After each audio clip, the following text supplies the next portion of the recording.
It's a beautiful week, my lovely ones, and as usual, we are always thankful to the Almighty for the gift of life. We thank the Almighty for taking us through and bringing us here.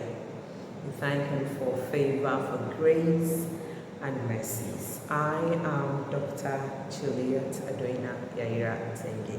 I will be taking you through emotional intelligence as I mentioned in my previous video. So stay with me as I take us through introduction to emotional intelligence. See you soon.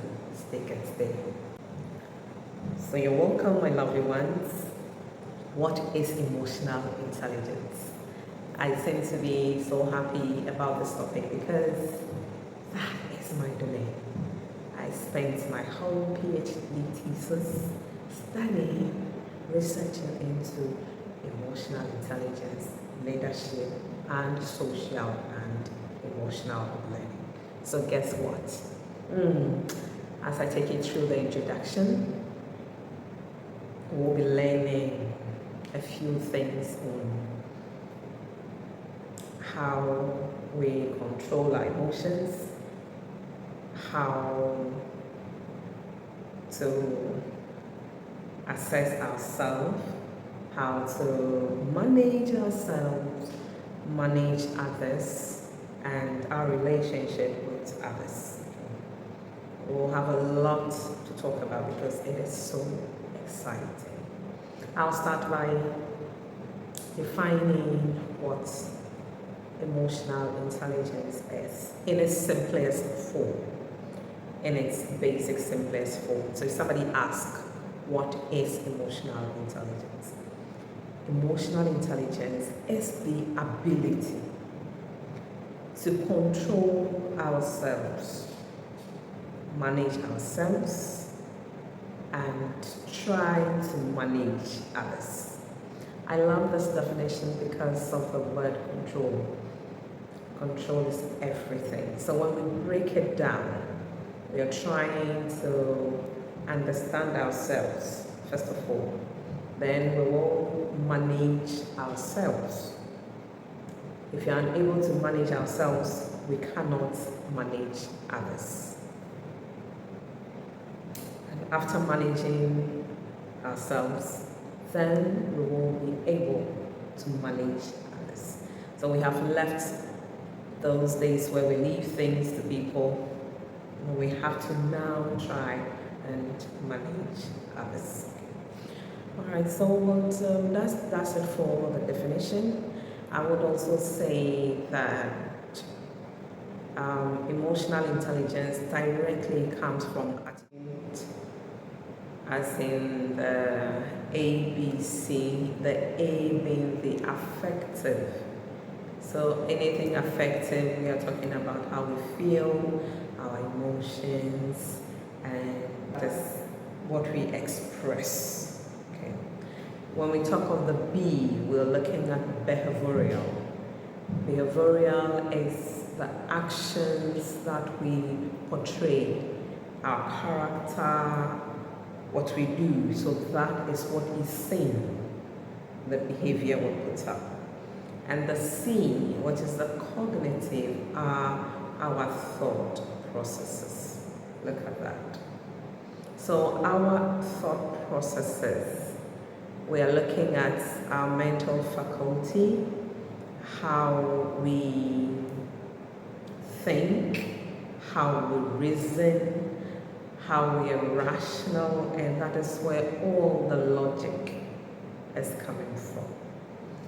I think with this ABC, affective, behavioral, and cognitive, we understand where we are now. When we look at the affective, that is where our soft skills come from. That is where our personalities are defined. And that is why we all cannot like the same things, because we are different. We feel things differently. That is why emotional intelligence is so important. We feel things differently, we perceive things differently. Perceiving is thinking, so that is cognitive. But affective is how things that move one person may not move another. And it's just our physiological makeup. Again, we are talking about the moods we find ourselves in, what moves one person definitely may not move another. So soft skills, some people are warm naturally, others are not so warm. That doesn't mean that they are not good human beings. They are. But the soft skills, we're trying to master them. We're trying to be better people. We're trying to be lovely, to be everything a person will love about another individual. So that is where the affective is coming from. Let me touch a bit on the cognitive, which is where the mental processes are. It is well developed because that is where we derive our IQ, the intelligence quotient, what we all know as our mental abilities. It is well developed and we all can be assessed on them, because intelligence, you are able to tell if somebody is highly intelligent by one test. So we all will write the mathematics and then we'll be scored on that. We'll take the dictation, we'll be scored on that. Any other forms of intelligence, we're using our mental faculties, we will be assessed on them equally. So that is why we are able to tell that this person is more intelligent than the other person, because we have developed those things to that extent, and then we can just administer one test. We all write the test of our basic ones from kindergarten up to the terminal state. That is how we are mentally assessed. Okay, so that's the major difference. But these two, the mental and then the affective, our emotions, come to play before our behavior is seen. It's what we feel that moves us to think of what to do. Well, the mental, those who are cognitive psychologists would also put it in a different way. That's not bad. They would also say sometimes you think and then you feel and then you act. But when you look at it from the example I'm giving, most of the things we put out there is based on how we feel. Then we think of what to do and then we act. So it starts from the A, and then we think of what to do, the C, and then we act it out in a behavior, our character, what we do. So I'll give a classic example. Somebody annoys you, or somebody says something. The moment the person says the thing, you feel either happy or depending on what the person says to you. So let's assume that the person says something joyous to you. You would be happy and you would think of whether to hug the person. So you thought of, okay, should I just hug the person? Should I clap for the person? would determine whether you will clap, which is the behavior we'll see, or you will hug the person. See? So that is in the example of somebody says something happy, joyous to you.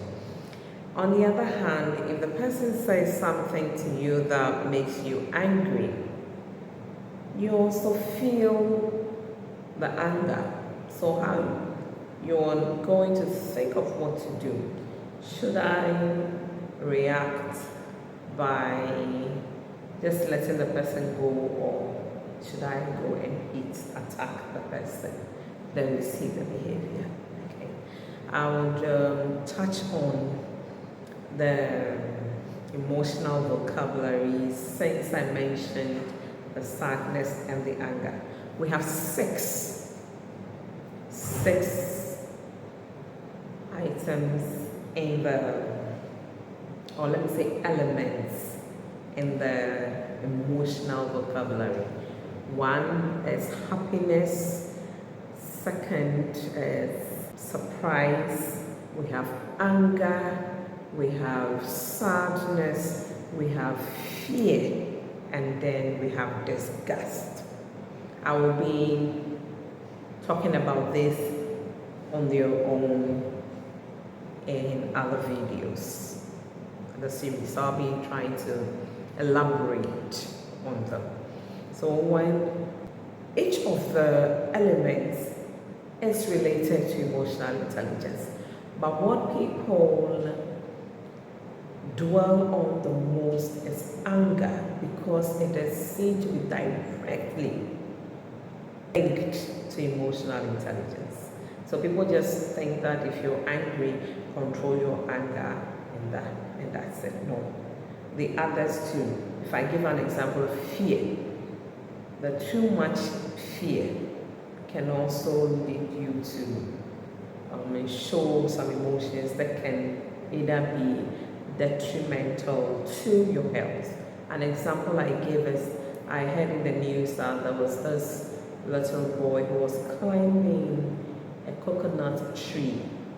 Whilst climbing the tree, they saw a snake, and he decided to jump down. Out of fear, he just fell to the ground and lost his life. So fear, too much of everything, can also be bad. Just like too much of anger, where people exhibit so much anger and then go out of their way to do things that are not so pleasant. All right, so I will pause here. I will be talking about various elements of emotional intelligence in our next series. Thank you so much for your attention. If you'll be kind enough to just subscribe to my channel, like and share, so that we can extend this education to the wider community. Thank you once again. I will be coming your way shortly with the various elements of emotional intelligence. Be happy and stay well. Bye for now.